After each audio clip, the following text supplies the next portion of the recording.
Welcome back to Focus Today, and what a delight to have with us today Daniel R. Joseph. He is a consultant, an author, an award-winning filmmaker, and who has dealt with such things as the global economy, foreign affairs, international business.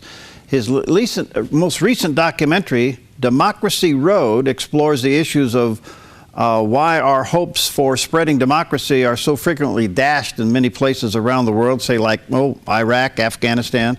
His latest book, I think you'll find it to be pretty informative, The China Learning Curve, Critical Differences. You may want to check that out. There's a picture of it there on the screen, The China Learning Curve. Now, China has been very much in the news lately as it relates to the presidential election. President-elect Donald Trump talked a lot about China, and then just recently China was back in the news when President-elect took a phone call from the president of Taiwan, and that brought up the title or the subject or the declaration of One China policy, of which the press secretary of the president announced the other day that, well, as far as we're concerned, America honors One China policy. Oh, really? Daniel, good to see you. How are you? Oh, great. I'm doing well, Perry. Thanks for having me. You bet. Where are we Skyping you in from? Where are you? I'm based in Pittsburgh, Pennsylvania. I'm back in my hometown right now. Well, good for you. Nice to see you. Well, listen, boy, where do we start with this? China's very much in the news. The president-elect has used China as a really quite a lightning rod through this election cycle, talking about, trade policies and robbing jobs, and you know the drill. He used it pretty hard. What is the term One China policy? Well, One China policy refers to the kind of the status quo with China and Taiwan. Just a brief history lesson. 1949, the communists win the civil war in China. The nationalist government, also known as the KMT, loses. Chiang Kai-shek, the leader, flees to the island of Taiwan, which had been a province of China. 2 million loyalists go with him. And they basically, since then, have operated as a separate country, but under the condition on the part of China that, hey, we're not going to invade, because obviously China is much bigger, and take back Taiwan or really impact you to any great extent as long as you don't declare independence. So that's the One China agreement between the two sides. We're going to function separately for now, but Taiwan's not going to say we're a separate country. And the United States, along with most countries in the world, have agreed to support that, which basically means we don't support any moves on the part of Taiwan to become independent, but we also do not support any moves on the part of China, any unilateral move, military or otherwise, to force a reunification. We maintain the status quo for now. Interesting. Now, isn't that somewhat also underscored, Daniel, when the Brits gave back Hong Kong? Because Hong Kong is a little bit more loose than mainland China. Well, it's a very unusual situation. Democracy and a free society, frankly, as we've seen around the world, and this is why I did that documentary, it doesn't happen overnight. It takes time. Generally speaking, economic development comes first. It drives cultural change. It gives people a feeling of empowerment. They want a voice in government, and it strengthens the rule of law. Then you transition to democracy. So what China is doing for itself is fine. It's frankly not that unusual. It seems a bit rough, but they're doing the economics first, political change second, which frankly is what worked in Taiwan. It worked in South Korea. Now, what makes it difficult is the relationship with Hong Kong and Taiwan. Hong Kong's already much further down the road. They're fully economically developed, educated, strong rule of law. If Hong Kong was on its own, it'd be ready for elections and democracy tomorrow. The problem is the Brits never took it that far before the transition in '97. And what China's basically saying is, hey, we're going to let you operate as you are, although they've kind of impinged on that a little bit. But we don't want you to go to full democracy yet, frankly, because we're not ready for that yet. So Taiwan is kind of in the same situation, although they're not formally linked to China as Hong Kong has been. So isn't democracy kind of out of the bag with as it would filtrate back into China through Taiwan and Hong Kong? Well, I think the good news is, over the long run, Hong Kong and Taiwan will both have a very positive impact on China. The fact is they already have, because a lot of the investment that has been made into China, which has fostered economic freedom and rising prosperity and empowering people, comes from those two places. So they're already helping the economic development of China. And I think over time, they also serve as a shining light of what China can be from a rule of law and democracy point of view. It's just that it takes time. So right now, Chinese people, I don't think they're thirsting for greater opportunity. I don't really think they're thirsting for democracy. And at the same time, I don't think the people, that is, are particularly interested in protecting or advancing democracy in Hong Kong and Taiwan. But over time, I think they will be, because that's how societies change. Sure. So didn't Taiwan really exercise a big arm of independence when the president picked up the phone and called Trump?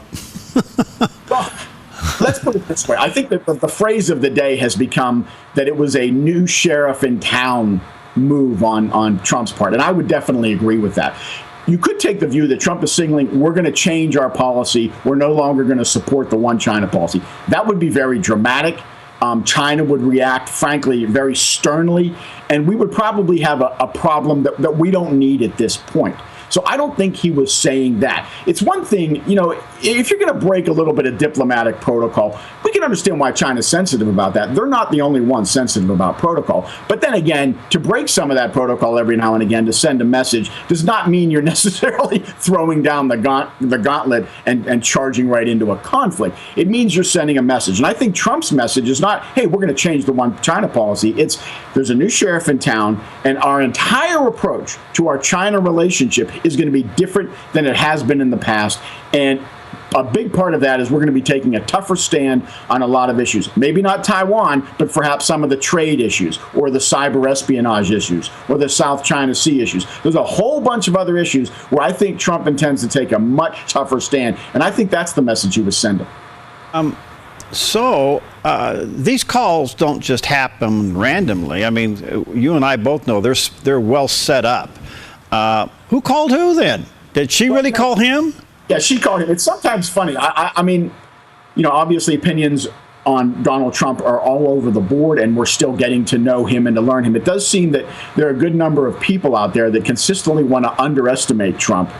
I granted he's unconventional. I'm just not sure he's not as uninformed or, frankly, quote, dumb as some people seem to think he is. So the initial reporting was that he charged into this, took the phone call, didn't know what he was doing. Subsequent reporting has revealed exactly the opposite. They knew what they were doing. He had been advised on the situation, and they set this up for the Taiwanese president to make this call knowing that it would be answered. So this was a deliberate step on the part of the Trump administration to send a message. And I think the Chinese, frankly, are interpreting it in that way. And like I said, yes, it contradicts protocol, but it doesn't necessarily overnight pick a major fight. It just signals to China kind of the tone the Trump administration is to be taking, and they definitely went into that with their eyes open. They knew what they were doing. All right. Let me come back over to China's economy. It's not as stable as everybody thinks, and so if Trump gets tough with trade policies, it could really impact them, right? Well, China has had a spectacular stretch of economic growth starting from liberalization in 1980 through to the current day. And they've done a lot of things right. Unfortunately for them, over the last particularly 6 to 8 years, they've also done quite a few things wrong.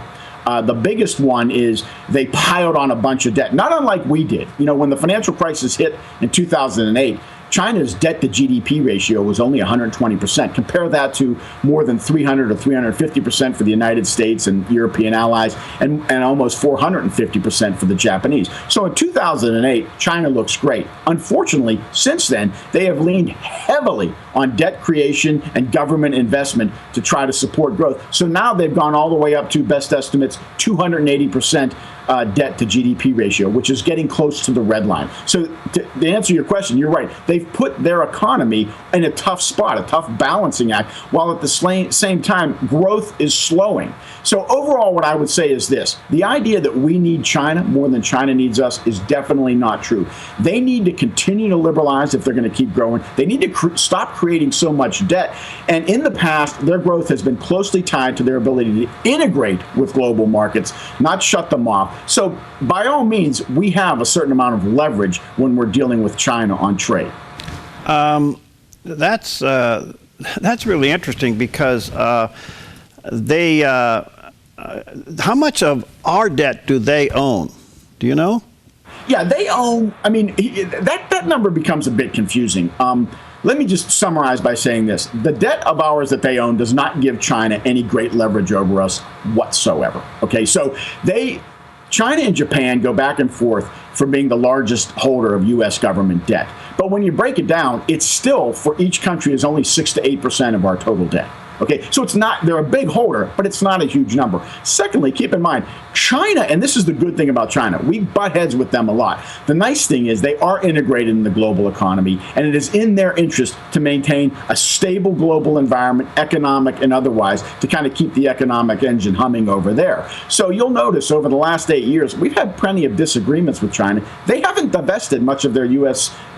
Treasury securities, any at all, really. Now, they've balanced it a little bit because they're trying to buy less overseas debt and manage their foreign exchange reserves differently in general. But it's not in their interest to suddenly sell off our debt and spike our interest rates. That's just going to hurt our economy, which hurts their economy. That's self-sabotage, and it's unlikely to happen. So I don't think we should consider their holding of our debt to be a tremendous amount of leverage that they have over us. I don't think it works that way.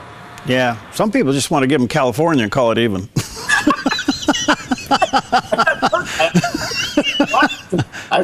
That's nice. Let me take a quick break. We'll be right back with Daniel Joseph today. He's the author of a great book called The China Learning Curve, Critical Differences. There's a picture of it there on the screen. Check it out at Barnes & Noble, or you can check it out at Amazon. His website is ChinaLearningCurve.com. We'll be right back. I'm Paulina Leiser, producer of Focus Today.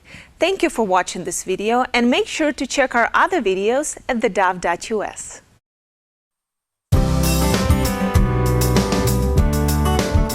Welcome back to Focus Today, and what a delight to have with us. Learning a lot here. Daniel R. Joseph, he's a consultant, author, award-winning filmmaker. He's authored a fascinating book called The China Learning Curve, Critical Differences. There's a picture of it there on the screen. I would recommend checking this out at the bookstores or at Amazon. Again, it's called The China Learning Curve. Check out his documentary, which is The Democracy Road. Daniel, boy, there's so many things I want to ask you here, but let me see if I can cram all this in. The dollar, since Trump has been elected, he's not president yet, but it has shown some strength and growth. Does that give us a little bit of a bargaining power with China? Well, I mean, China to do is to not allow their currency to depreciate. For many years, China maintained kind of a rigid exchange rate. But the fact is, from about 2008, 2006, really, through about 2014, the Chinese currency actually increased in value by about 30%, which is the direction we wanted it to go in. And by the way, that didn't impact trade flows too much, I should mention. Since then, their currency has actually been falling. And so in terms of defining them as a currency manipulator, they've been supporting it, which is kind of the opposite of what Donald Trump has implied. So the funny thing about the currency situation is we could actually come to an agreement with China, because right now China does not want its currency to fall too far because it feels like that leads to currency outflows, or I'm sorry, capital outflows. So we could probably come to an agreement with them where, hey, don't let your currency fall too much because we don't want the value to be too low, and neither do they. Now, I should say, although we could come to an agreement on that, it's unlikely to have a huge impact on trade flows because that's already happened. But that might not be the sticking point that you would think it would be. Well, that's interesting. I would assume politically Trump has sent a significant message to China, not only taking the phone call from the president of Taiwan. This has got to have some kind of a residual effect back to North Korea that there is a new sheriff in town. Yeah, I think everybody is around the world is kind of watching how Trump acts. And look, Trump is unconventional. Let's just say it. I mean, even for those of us who support much of his agenda, and I would count myself among them, I can't say I know exactly how Donald Trump is actually going to lead. One thing I find interesting is his Commerce Secretary is Wilbur Ross. Now, if you know anything about Ross, he's one of the most level-headed, clear-thinking guys you're ever going to see. He's on TV a lot talking about the global economy, et cetera. So it almost, to me, when it comes to, for example, trade negotiations, it almost looks like a good cop, bad cop situation where Trump's going to have the kind of heated rhetoric, but Wilbur Ross has a little bit more of a practical approach. And I think everybody on every issue around the world is waiting to see how that actually plays out with Trump. But there's no doubt that from a foreign policy point of view, he's already sending the message that it's going to be a little unconventional with him as it was during the campaign. Well, he's already selected an ambassador to China. What do you think? Well, I think the ambassador, I think he's putting people in place who, from Trump's point of view, that know how to negotiate. People he considers that to be a great advantage of his, and he thinks that we're just negotiating bad deals. So as opposed to people who are just diplomats, he wants people who not only understand his point of view, but I think will advance his strategy in kind of a shrewd business-like way, the way he wants it to be. And from his point of view, I think that makes sense. So I think the team he's putting in place should be in a good position to execute the plan that he has in mind, although I don't think we're going to get everything we want. All right, so what's your prediction between the relationship in the United States and China in the future under a Trump administration? I think it's extremely hard to predict, and I'll tell you why. Donald Trump obviously he's taking a much harder line, a much tougher stand than we've had from any president in the past. The president of China, Xi Jinping, is right along the same lines. He's been in office for 4 years now, and he has, he's much more of a, particularly on the international scene, much more strong-willed, strong-armed, if you want, taking much more aggressive positions on a number of issues. So it's almost strength on strength. It'll be interesting to see how the dynamic plays out. On the economic front, what's interesting is the president of China has sent really two messages. One, strong rhetorical support for continued liberalization and moving closer to the economic free market. On the other hand, he's actually dragged his feet, and he seemed to be a bit more authoritarian on the political side. Those of us who study China pretty closely, we're not sure where he's going to end up over the next couple of years. So is he going to fight Donald Trump strongly, or, as other Chinese leaders have done in the past, is he going to use the pressure from Donald Trump's administration to actually move closer to liberalization further down the road, saying to his opponents within the internal China debate, hey, we have to become more liberalized, we have to move closer to the free market because the Americans are pushing us that way. So it's hard to say who's going to take a hard line and who's going to give up where. I think it's going to end up with both sides moving closer to a more constructive relationship and a more liberalized economy in China, but I wouldn't say I'm 100% sure of that. Interesting. There has been suggestions of trade tariffs coming from China to the United States. What would that do to the relationship? Well, I think China's just made the point, and it's just, this is why. Frankly, I always like to say to people, this is why free trade continues to move on, because whenever you threaten a trade action, it's very easy for the other side to retaliate. And what China has simply pointed out is that, we can retaliate too. If you do certain things unilaterally, so can we. And of course, we already knew that. I don't think China's doing that in a threatening way. I think mostly China views Trump as a businessman. And they think that what he's doing right now is setting himself up with the best negotiating position he can. The Chinese consider themselves pretty good negotiators, too, and they're going to dig in. I think it's going to take longer for us to work things out with China than maybe Trump's base thinks it will. It's going to take some time. But the Chinese aren't looking to start a trade war either. That doesn't mean they're going to capitulate to all of our demands. But they're just pointing out, hey, we have some weapons on our side, so let's talk this through. And I think they want a collaborative approach. We'll see how it ends up, but I think that's what they want. What's the relationship between China and North Korea? Well, the Chinese have Their interests in North Korea are slightly different than ours. Number one, they don't want North Korea to collapse because it would cause a huge influx of refugees into their countries that they don't necessarily want. The second part, and perhaps the most important part, is we've got 30 or 40,000 troops stationed in South Korea, and the Chinese like the idea of a buffer between China and those troops. So China has always taken a more conciliatory approach, softer approach to North Korea than we would have liked to have taken. Now, things aren't really working. Their approach isn't getting them the results that they want. North Korea continues to act kind of uncontrollably, wildly, irrationally at times, provocatorily. And I think China itself is growing impatient with North Korea. Will that result in them taking stronger steps as we think they should? It's unclear yet. But they seem to be signaling that they're coming closer to our position, that they have to take a harder line with North Korea. From our point of view, it doesn't make sense for us to try to go unilateral against North Korea. We need China on our side. We just need to keep pulling them towards us. We also need the Russians and the Japanese and the South Koreans, everybody in that area who's impacted by it. It's just that it's taken us longer to get China to take as hard a line stance as we'd like to see them do. So, Daniel, I'm hearing you say something that's very interesting, and that is that China seems to be, and it probably may not happen in our lifetime, who knows, but they seem to be softening. They seem to be looking at a more open and freer society and how that might translate into a booming economy. Am I right? Well, I mean, you got to look at this as a 50 to 100-year plan. I mean, let's go back to 1980. China is a few years removed from the Cultural Revolution. I mean, people are destitute poor. There's not even a hint of freedom or opportunity in the country. The universities were shut down. There's no education whatsoever, particularly after the Cultural Revolution. Everybody wears the same clothes, the Mao suit. I mean, you couldn't be lower than China. What they've done since then is gradually move towards the free market in a step-by-step fashion, so that whereas in 1980, 100% of the economy was controlled by the government. Now it's 50% private sector, maybe 55%, and 50 to 45% state-owned enterprise and government-controlled sectors. So they're about halfway there, and they've done. And as you can see, the results have been tremendous for them. And the amount of empowerment, the ability of Chinese people to make decisions in their lives, what they study, where they work, whether they start a company, how they save their money, where they travel, where they go to school.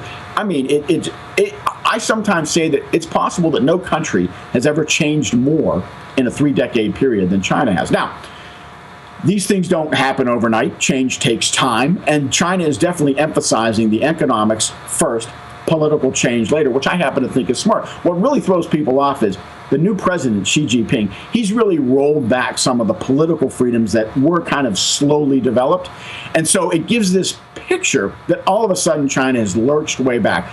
I don't like how the current president has cracked down on dissent, rounded up lawyers. None of that is attractive. I don't think he needed to do it. But the point is, if they keep the free market economic stuff going, if they keep liberalizing the economy, and you consider this to be a 60, 70, 80-year plan, then maybe these 3 or 4 bad years won't matter that much on the political side. And I think that's the safe bet. If they keep moving in the right direction on the economic side, the political side will come eventually. There are other associations with dictatorial countries or communist countries. How much pressure does that put on them to stay hard? For the Chinese? Well, to a certain extent, from China's point of view, they have relationships and closer relationships with a lot of countries that are less developed and more authoritarian like them. We could list Russia as one, North Korea, etc. But at the end of the day, close relationships with those countries don't cause China to be prosperous. It's close relationships with the United States and Europe and Japan and Canada. It's the developed world. So we're more important to them. There's no doubt about that. So they're going to continue to lean on some of those other countries who might share some of China's perspectives relative to political freedom or foreign policy issues. But the developed world has to be the priority for China. All right. Got to go, Dan. Hey, you're a delight. Thank you. Let me say to our viewers and listeners, check out his book, The China Learning Curve, and it's available at the bookstores and at Amazon, The China Learning Curve, Critical Differences by Daniel Joseph. Thanks, my friend. Let's connect again. I'd love to do it. Thanks for having me, Perry. Bet. All right. We'll see you next time on Focus Today.